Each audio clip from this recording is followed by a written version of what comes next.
beautiful people, welcome back to the channel. If you're into manufacturing or you're thinking about manufacturing next year, this video is for you. I am sure it is going to help you.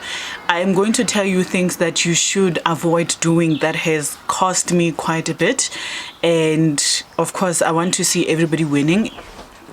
If you want to start a manufacturing business, I'm here for you. Okay, I am going to start taking on clients starting from next year. I'm going to help small businesses market their business, build a brand, if you have any questions and stuff like that. And I am also excited. I have a manifestation journal coming out soon. If you want to pre-order, I'm going to put it on my website. If you want to pre-order and get your life in order, you know, next year, if you say 2026 is going to be my year, it is not going to change if you're still the same person next year. You have to change you, and that is what the journal is for. So let's get into today's video. I put down notes so that I don't forget everything that I need to address with you guys. If you have any more questions, please feel free to leave it in the comment and I will try and address as many questions as possible. Thank you to everyone who has subscribed. I truly appreciate you. You know, this takes a bit of time and a bit of research and a bit of thinking. But anyway, thank you so much for everyone who has subscribed. You are the millionaire in the making. I can just see it. I call it. Okay, so talking about manufacturing. Of course, there's a lot of machines on Alibaba. Manufacturing machines. So you have to decide where. That's the first thing. Where are you going to buy the machine? Maybe you've seen the machine online. Maybe you've seen me manufacturing candles and stuff like that, and that got you into thinking, hey, I want to start my own business. I want to start my own manufacturing business. Even if you're not manufacturing candles, you're manufacturing peanut butter, you're manufacturing sweets, you're manufacturing toilet paper, you're manufacturing cleaning products, anything like that. Where are you going to buy the machine? Are you going to order the machine from Alibaba straight from China, or are you going to buy the machine from South African vendors? Now, yes, the South African people probably ordered the machine on China and brought it here. And let's talk about ordering from China directly first. Now, when you order from China, of course, it's cheaper. The machine, when I got it, the candle making machine, when I got it years ago, it was about 50,000. The demand for it was still not that high, so the price has went up. It was about 50,000 or so. When you look online on Alibaba.com, you'll see the machine is like 25,000 and things like that. You still have to factor in the shipping costs of the machine, but something that people might not think about when you order from China is there somebody that is going to help you when the machine arrives in South Africa. In case the machine is faulty, the machine is not working well, is there someone that is going to help you? There's a lady that I know, she ordered the same candle making machine. She had problems with that machine. She had to call them. Luckily, she bought from people in South Africa, but they had to take back that machine because it was faulty and it was back and forth. Mine, luckily, it was okay. I just had to figure things out on my own, and it took me months and tears. Lots and lots of tears and frustration putting that machine together, because the people that sold me the machine, they were wanting to charge me for training for 2,500 rand. And if there's one thing about me is I will figure it out, honey. Okay, I'm not paying anybody. If I bought something, I will figure it out on my own. One way or another, I'm gonna figure it out. So, and also, what is the guarantee? You have to do your research quite a lot before you order from somebody from China, because what is the guarantee that they're gonna bring back the machine if it's not working? Is it gonna be easier for you? Because this is a big purchase. Most of the machines, they are not cheap. Okay, there's some that you can buy for like 15,000 rand if you're manufacturing small things like food items and you need to just pour the things. Or I'm sure you've seen people that manufacture products and they have that machine that you just pump and it pours into bottles.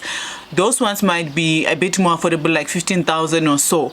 But if you're buying something for like 70,000, 100,000, when it arrives and it's faulty, are they going to make sure that they arrange for shipments back to China or get someone to come and fix it? So ask the people when you're talking to them, how do you deal with such issues when they do arise? Talk to the people on Alibaba, the vendors, as much as possible. Ask them as many questions as possible. Now, when it comes to ordering machine from South African companies, of course, it is more expensive because they've put their own markup on top of the machine. But the thing that will save you is that if there's something wrong with the machine, first of all, they can give you a guarantee of the machine is going to work for 2 years.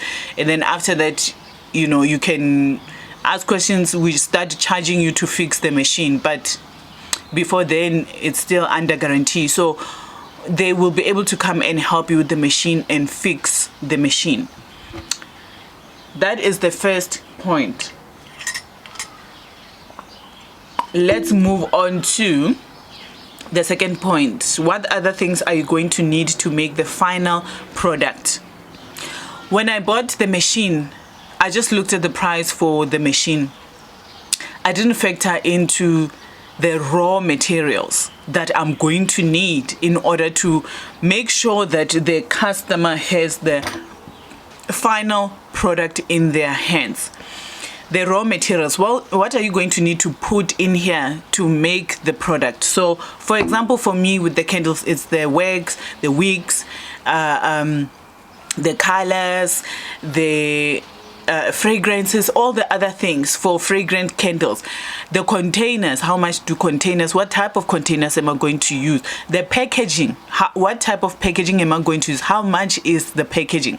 Those are things that I did not think about. I just bought the machine, and then when it arrived, I bought the wax, and then I had to go around, walking around, looking for the wicks and stuff like that. So the raw materials, how much are the raw materials going to cost? Ask the people that you're buying the machine from.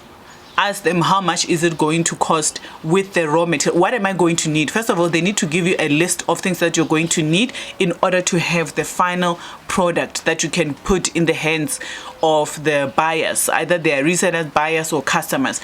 But list everything you're going to, all the chemicals. Even if you are buying the toilet paper manufacturing machine, ask them, what am I going to need? I'm going to need the core of the toilet paper. I'm going to need the chemicals that make the sheet of toilet paper. What chemicals am I going to need? And then look at the prices also. The packaging for the toilet paper, branding for the toilet paper. Who's going to print those papers for the toilet paper? You need to look at it. List. While I'm talking, if you have an idea, write those things down. Now let's go to the third point. The video is not going to be long. I'm just giving you facts on facts on facts, okay? I'm just putting it down, okay? Research. I did not do sufficient research before I started my business. I did online research. It is so. But the research that you need to do is you need to go out and talk to people. For example, if you're going to manufacture toilet paper, who is going to be your buyer? If you're going to sell it to the big shops, go and talk to the people that buy products for the shops, that stock. Go and talk to Pick n Pay. Go and talk to Checkers. Go and talk to Bomakuleng. The shops. Go and talk to them and ask them, are you stocking toilet paper from? Who are you stocking toilet papers from? Ask them, can I see who's your suppliers? Look at the suppliers, where are they based and things like that. Ask them questions like, okay, how much do you buy for one toilet paper? I'm buying the machine. Tell them, even my machine is on the way, even if you haven't bought it. Sorry, Oh, I'm talking a lot. Tell them, my machine is on the way. I'm going to manufacture toilet paper. How much do you buy for, each roll? Or how much do you buy for already packaged 6 rolls?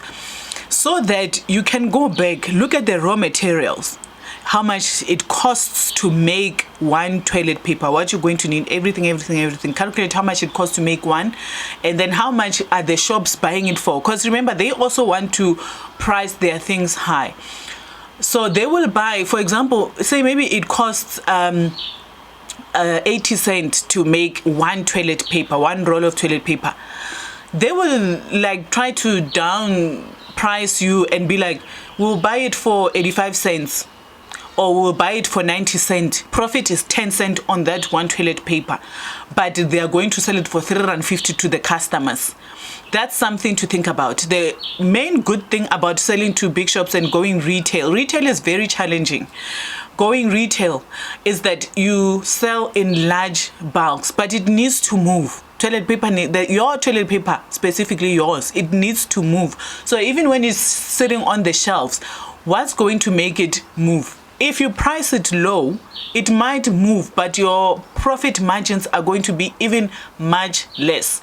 If you're making peanut butter and all of that and you price it very low, profit margins, you might be making 10 cents on each thing. You might be making 30 cents or 50 cents on one product, but the shop is making 100% profit, you see. So you have to think about such things. Ask them, how much do you buy for each toilet paper? Oh, okay, we buy this for da, da, da, da.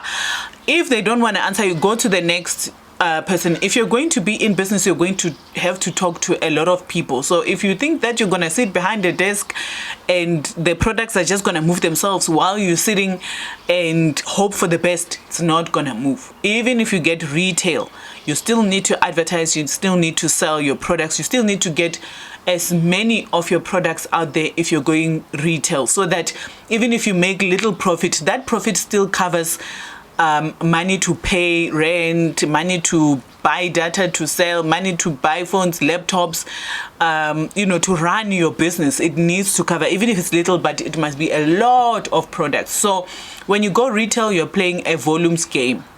If you sell directly to the customer, you're able to sell it at a high price. So for example, if you have toilet papers, you can get resellers that will buy from you. They might buy higher than retail. So that is something to think about.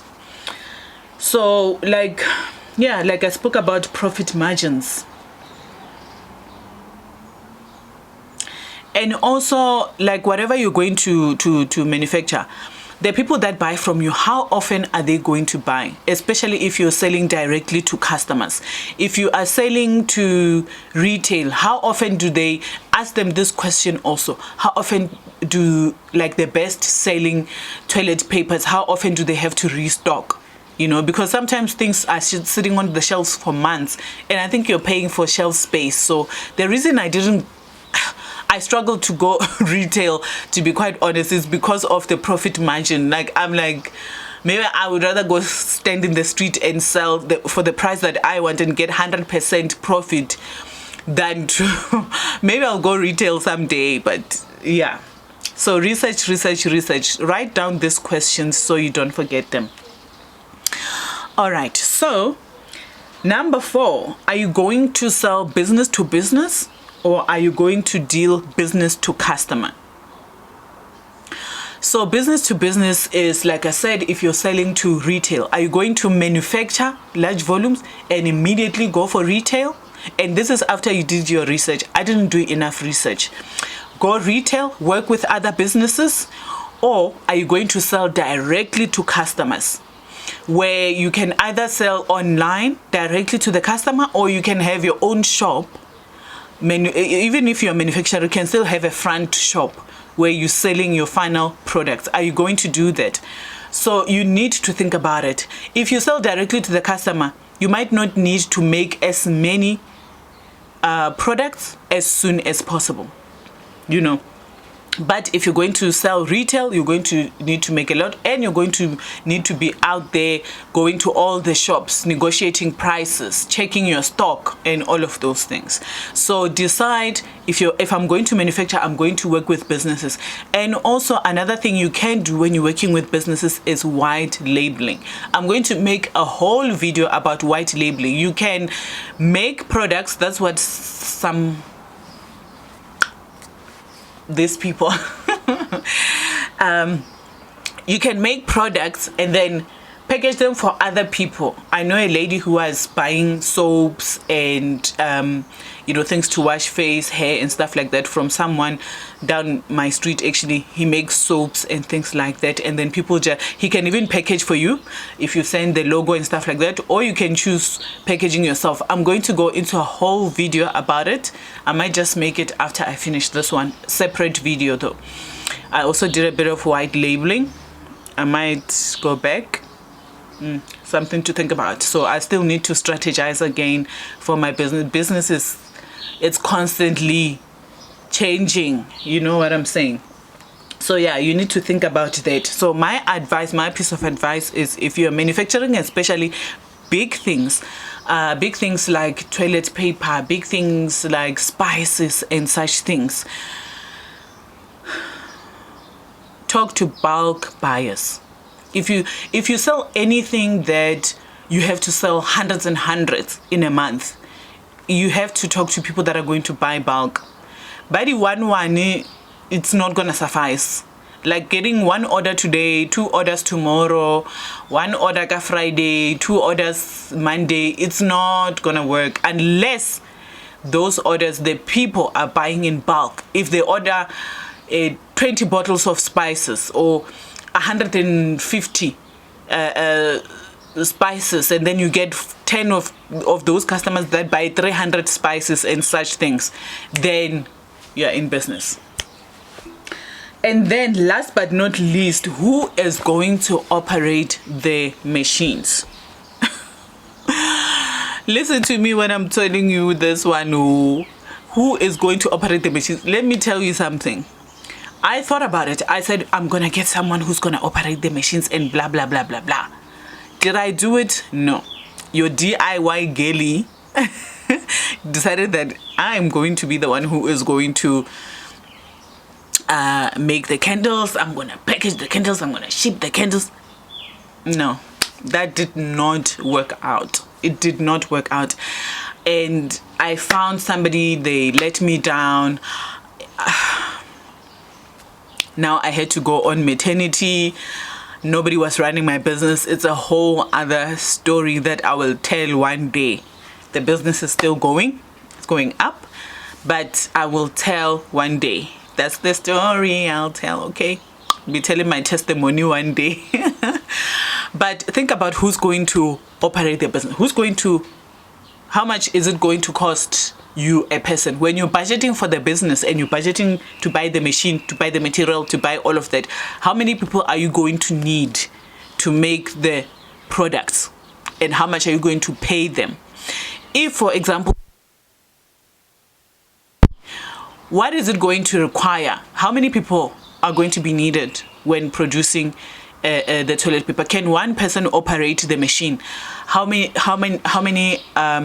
are you going to pay them? How many a day must they do? Like, how many must they make in order for you to pay them a certain amount? So that is something to think about. You're going to need a marketing person. You can be the marketing person in the beginning. You're going to need a salesperson. You can be the salesperson in the beginning. You're going to need operations person. Like, write down the team that you're going to need and then look at the roles that you are going to take. You're going to be CEO, salesperson, marketing person. Marketing, you're going to do social media, you're going to do branding, you're going to do flyers and all of those things. Where are you going to sell and such things? Operating the machine, like making the products, you're going to make the products, and so you can get someone just to make the products, and then maybe you can get a salesperson and pay them on commission. This is something they can do on the side on the weekend, at least sell for you. So think about what roles in the business you can take, and then what roles you absolutely must find somebody to do them. So if you're all about business and you're all about marketing and you're all about self-improvement, this video and this channel is specifically for those people.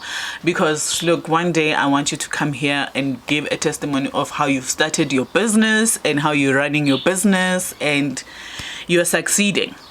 I'm here for it. I'm here for it all. Okay, I will see you in the next video. Thank you for joining me, and I hope you found this video successful. Keep on rising, keep on shining, and be blessed abundantly. Ciao.